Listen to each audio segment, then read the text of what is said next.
Hello, dear colleagues and friends. I want to wish you warmly welcome to this LIVIND webinar on sustainable tourism and living heritage. It's a webinar, but it's also a workshop. And we are tremendously happy of having 100 people signing in for our workshop. It's a huge success, and we really think that this topic gains interest in all of the countries involved. My name is Leena Marcio. I work for the Finnish Heritage Agency, and I want to thank, when we start now, Visit Finland, with whom we're organizing this webinar, and all our dear partners from the LIVIND project, and especially the team behind this wonderful workshop. So my colleagues, Anni and Elisa. Elisa, please. Hello and welcome for my part too. I am Elisa Kraatari and I'm coordinating the LIVIND project that is and one part responsible for organizing this great workshop event. But without any further intros, I'm going to go forward and let's take a quick look on today's agenda, what we are having on show today. So indeed, this is a workshop, so there will be a good deal of time reserved for that, for interaction between you guys. But we will start with a short introduction to the LIVIND project, and then we will hear about experiences about how living heritage and tourism promotion have been working together and finding their common path in Finland by Leena and Susanna. After that, we will have the keynote by Caroline Curé from Creative Tourism Network based in Barcelona, Spain. Then we will have a short break and also the opportunity to get a hang with the house space if you haven't done that yet. And then we will head to the actual workshop part. And there, the afternoon will roll on with working together and then having a summary and finally, of course, closing the event. We will now go forward in the program, and I and my dear colleague Susanna from Visit Finland will tell you a bit about what's the relationship between sustainable tourism and living heritage. All good now with the view?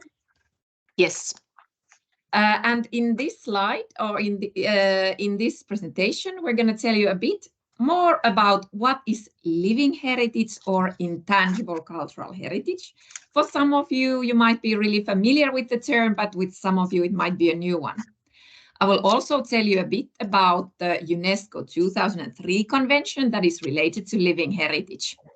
What kind of living heritage is there in our own countries? I'll give you some tips if you're not already aware of all of them, and what kind of visibility are they gaining online at the moment.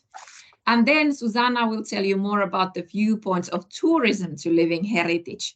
And then we're going to also tell a bit about what we have done in Finland and what we are also encouraging that other countries maybe could do together. And that's about it.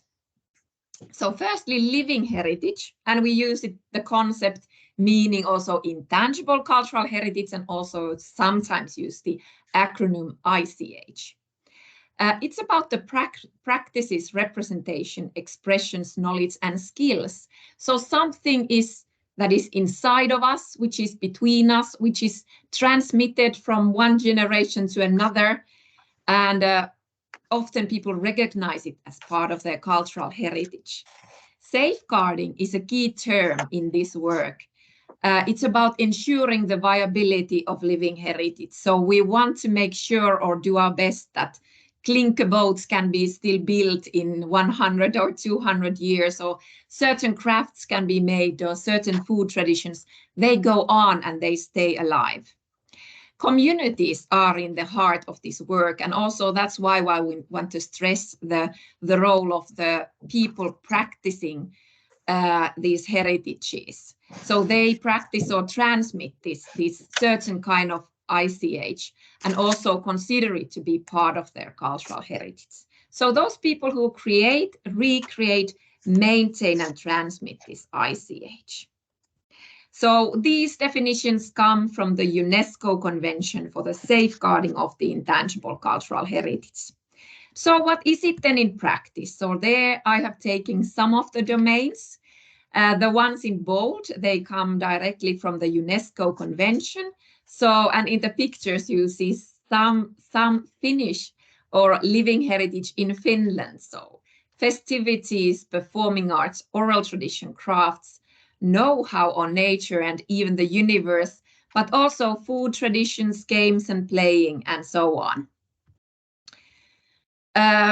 The convention behind, or the one that I'm working with, and I see several of my colleagues around the audience, is this UNESCO Convention, which is sister to the World Heritage Convention. So I'm sure you are all well aware of the World Heritage List and the convention behind it. So we are 180 state parties where this work is being done. But in addition, 2017 accredited NGOs, and as mentioned, communities are in the heart of the convention. As part of this work, we make living heritage visible in all of the participating countries. So there's a thing called National Inventories of Living Heritage, or ICH, or Intangible Cultural Heritage. And here in the photos, you recognize some of them from our neighboring countries. And these inventories are wonderful repositories of what is living heritage in our countries today. And each of them are tens or even hundreds of articles made by communities practicing those living heritages, or NGOs or museums or institutions that are active in working with them. They are administered by these national focal points like I am. And the focus with these inventories are on safeguarding. So how can we keep these traditions alive and viable? But they are sort of community-based. So it's not me writing them, but for example, in our Wiki inventory for living heritage, we have over 200 elements, and they are created by around 250 different kind of communities. All these useful links you can find at the Housebase platform in the summary page. So don't you worry if there is now quite much information on these slides. As there is the World Heritage List, there are also two different kind of lists and one register under the Intangible Cultural Heritage Convention. And to these next slides, I want to bring to your attention the inscriptions that we have from the Nordic countries. So we are very proud that the Nordic Klinkebo traditions is the first pan-Nordic inscription. Also in the photos from Finland, we have sauna culture and kaustinen. From Norway, we have an example from Setesdal. We have the Uselvar boat and also cathedral workshops. From Sweden, there is the Land of Legends, and also Denmark or Greenland has Inuit drum dancing and singing. So these all are inscribed now to the list, which at the moment has more than 600 elements inscribed from around 140 countries. So once a year in early December, there is a meeting where they are approved to the list. And to include our other neighboring countries or partnering countries, here you see the inscriptions from the Baltic countries. So Estonia, Latvia, and Lithuania have together inscribed the Baltic Song and Dance celebration. Estonia has the Soma dugout boat, smoke sauna, Setolelo, and Kihnu. Latvia is involved in timber rafting and suiticultural space. From Lithuania, we have Sutartines and the cross-crafting, and then Poland has 5 elements on the list altogether, and also there timber rafting is a multinational. There in the photos you see the Soma dugout boats, and then also the nativity scene from Krakow. In addition, there are the cultural routes. So 45 routes certified by the Council of Europe. And these routes are one way to make living heritage visible. And especially those routes that are around living heritage is the singing heritage route, which you can see in the photos as well. So there's an application in, and we hope to receive the decision during this year, but also the fairy tale route and the route of ceramics. There are two sides of the coin. We are here today because we think there's a lot of potential to work on living heritage and tourism. It can bring many kind of benefits to a heritage community, raise awareness, bring new sources of income to its practitioners, create new markets, provide new jobs, and bring many kind of economic benefits for the community. But it can also change cultural meanings if some kind of heritage is practiced primarily for the consumption of tourists, or the money coming out from these tourists can benefit solely outside investors rather than those people practicing it, or small-scale sustainable local businesses. And tourism can also contribute to the loss or change in collective practices and traditions. Our colleagues in the ICH NGO Forum has done a great job in making a web dossier on intangible cultural heritage and sustainable tourism. Go and check it out, what it is all about. Here you see the front page of all the materials that are available, and you will find the links also to this material from the house page. Time to let dear colleague Susanna to take the floor. Thank you, Leena. Well, I will look this all from the point of view from the tourism side. So here you can see the themes that we have thought for almost a decade in Finland to belong to the wide concept of cultural tourism. What do we mean with a culture? So it includes all kinds of events and festivals which are recurring nationally, regionally, locally.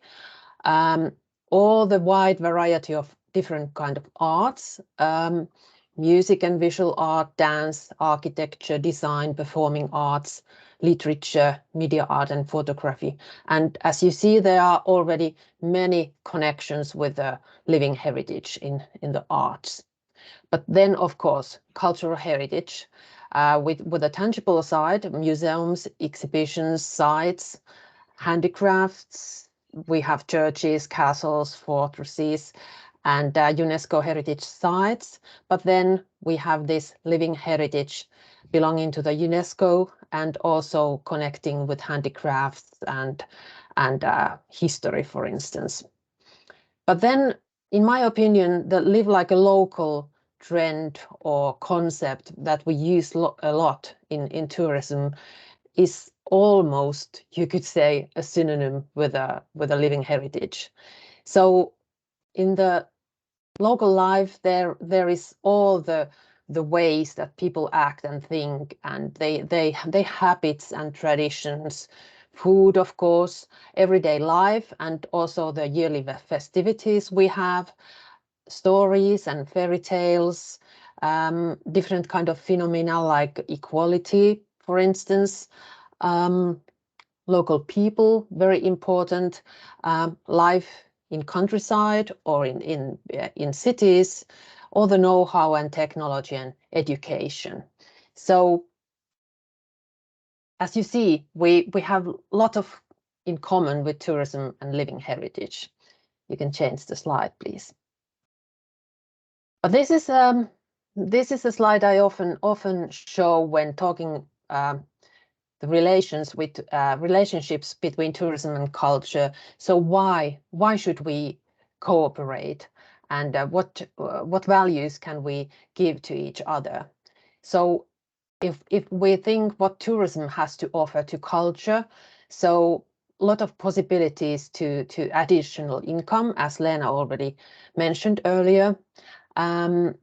It makes tourism always makes it easier to experience something new that you haven't tried before, because the threshold is low when you are happy and on your free time you are ready to experience new things. Tourism also, when tourists arrive and pay for the services, it generates resources for instance, for conservation and benefits to the local communities. It helps to sustain the local heritage. and also raises awareness during the local inhabitants that they really have something valuable in their local heritage. But on the other side, culture gives to tourism great, unique contents and possibilities to experiences. It helps to stand in the hard competition in tourism, and helps the destinations to differentiate. And of course, whatever more you have interesting things to do, so you are ready to postpone your departure back to home, so the length of stay increases, and also the spending money and the satisfaction of travelers. But it's important to remember that we really need each other, because no tourists comes, well, you can certainly find some, but usually not just one service is interesting enough to make your decision to travel. So there are many activities, accommodation, food, transportation, cultural content, sauna, and also other activities. And all these together make the place, the destination, interesting.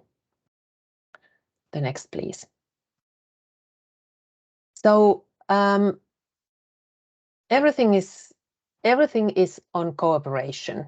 It's among the cultural actors, as you see on the outer round on the slide. So like museums, cultural heritage, arts, festivals, design and architecture, they should make more things together.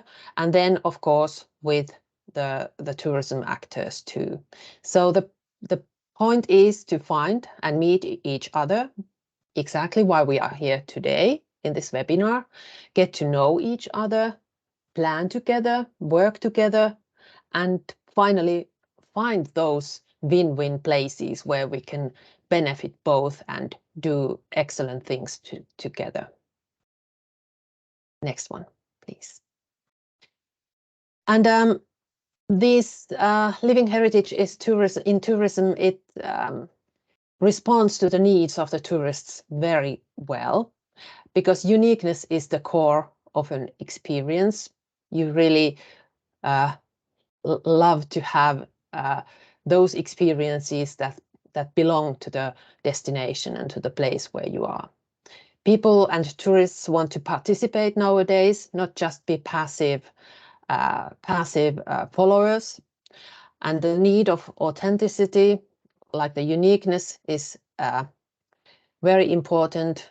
Year-round experiences that we can have the sustainability in that way widened, and sustainability and responsibility in this connecting living heritage and tourism.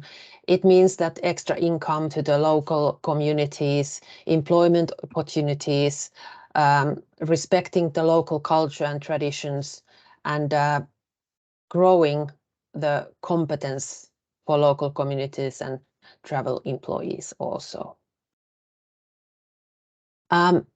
Visit Finland has done many years now, has worked for many years now for sustainable tourism, and we have this program, Sustainable Travel Finland, which has been created to help the tourism industry to work and act according to sustainable principles. So I have put here the links that you can get yourself more information from these, and also a link to this English guide to inclusive travel. It's 2 years old, but I leave you to find more info by yourselves then after this webinar. Thank you, Susanna. And as part of our work that has that we've done for many years. One of the things that we have really wanted to look in is the sustainability and Agenda 2030. And these slides, which I don't have time to present you in a detailed manner, but just to give you a glimpse and be assured that you will find all of this in the house space. So we have been looking into what does sustainability in tourism and in living heritage mean in all of the aspects of sustainability. So in ecological terms, which we often tend to notice, but it's also about economic sustainability, about social sustainability and cultural sustainability. So it is all of these dimensions that we all actually need to work on. And when working on these lists or trying to figure out what it means in our own field, we've been using those wonderful resources that Visit Finland has done as part of their own label.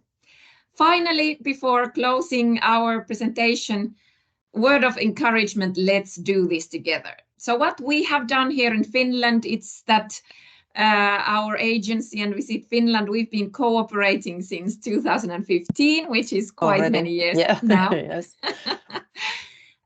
We organized a webinar in 2020 in early Corona time, and I remember we had over 300 participants. All was online, so we had one afternoon session and a morning session, and it was wonderful to have really good time to discuss and bring up those examples. What are they in our own country? Then we organized a smaller workshop for professionals in tourism and ICH to dig deeper. And from that process came up this wonderful publication, which is unfortunately only in Finnish. So Common Path, a guide to responsible tourism and living heritage. But similar kind of information and thinking you will find in English from that web dossier that I already mentioned. But how are we benefiting? So I think we can share and get new viewpoints on a passionate thing we share. We see also, I think in our presentation, we speak a bit different languages, but I think it's really rewarding that we learn from each other and we try to find the common ground and how the goals of the work and the actors in living heritage, and then also in tourism, where can we find each other and where can we find that win-win situation. So we can do our work better when we listen to each other and keep up to date on recent developments. So with these last slides, I want to thank you for this presentation